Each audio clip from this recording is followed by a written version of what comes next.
Dans cette leçon, nous allons partir à la découverte de l'interface Rhino.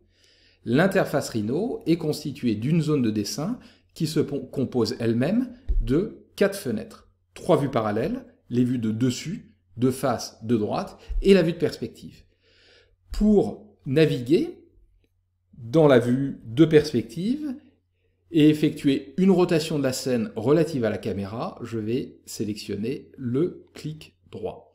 Pour déplacer la scène, encore une fois relative à la caméra, je vais faire majuscule, clic droit.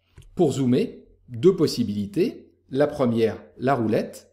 La deuxième, qui permet de zoomer avec plus de précision et qui est la méthode recommandée, c'est CTRL et clic droit.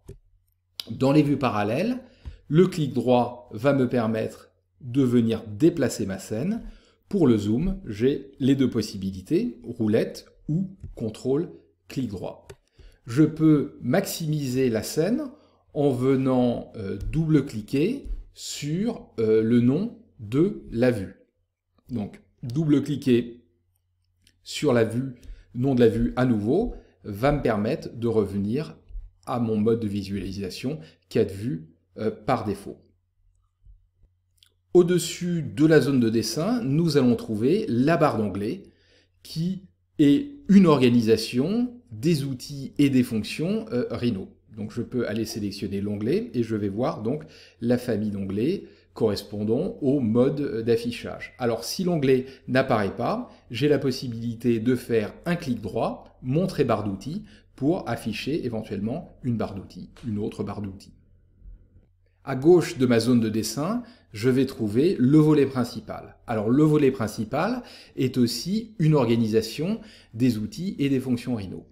Ici par exemple, je vais trouver les outils de création de polylignes. Ici, les outils de création de courbes.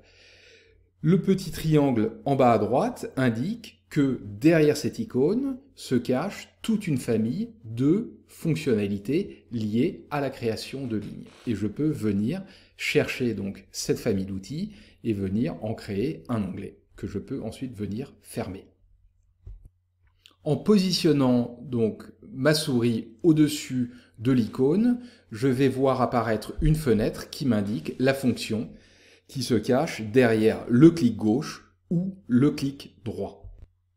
Les outils Rhino peuvent être aussi appelés à l'aide des menus. Alors dans le menu courbe, on va trouver les outils de création de géométrie, donc de courbes en haut du menu, en bas les outils de modification de géométrie.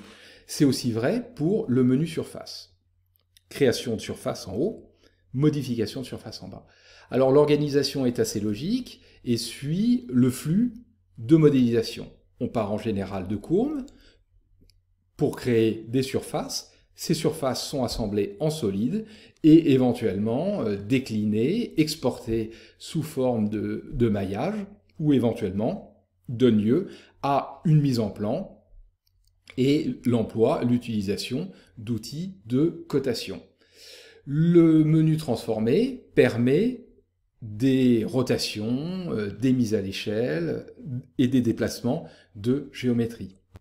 À droite de nos zones de dessin, nous allons trouver les panneaux. Les panneaux permettent par exemple l'organisation de notre travail à travers des calques, nous donnent aussi des informations sur les objets à travers donc l'onglet propriétés, nous permettent de créer et d'affecter des matériaux à nos objets et nos géométries, et nous donnent aussi de l'information et une aide qui se met à jour automatiquement.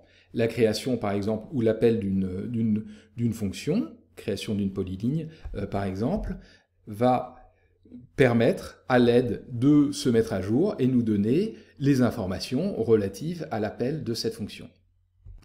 La ligne de commande est la 4e et dernière façon de venir appeler une commande dans Rhino. Alors celle-ci est dotée d'une fonction de saisie semi-automatique. Alors si je tape LIG, vont venir s'afficher toutes les commandes qui contiennent ces 3 lettres LIG, dont ligne. Alors, un clic droit sur la ligne de commande me permet d'afficher les dernières commandes qui ont été appelés dans Rhino. Alors, c'est très productif, on va employer cette fonction assez souvent, puisqu'on est souvent, en cours de modélisation, amené à appeler de manière répétitive la même commande. Plutôt que d'aller la chercher dans le menu, on va venir éventuellement la chercher ici, ligne. Donc, entrer sur la ligne de commande permet d'appeler la dernière fonction appelée. Nous allons trouver en bas de notre fenêtre des outils d'aide à la modélisation, à commencer par le magnétisme de la grille, qui permet de venir placer donc notre géométrie en création ou en édition, précisément sur la grille. Des outils d'accroche qui, elles, nous permettent aussi de modéliser en précision en venant positionner donc notre géométrie aux extrémités ou au milieu d'un segment, par exemple. Nous allons trouver aussi le manipulateur qui permet d'effectuer des transformations, déplacements, mise à l'échelle, rotation, de manière intuitive et simple. Et voilà donc pour l'aperçu de l'interface Rhino. Je vous donne rendez-vous dans le prochain cours.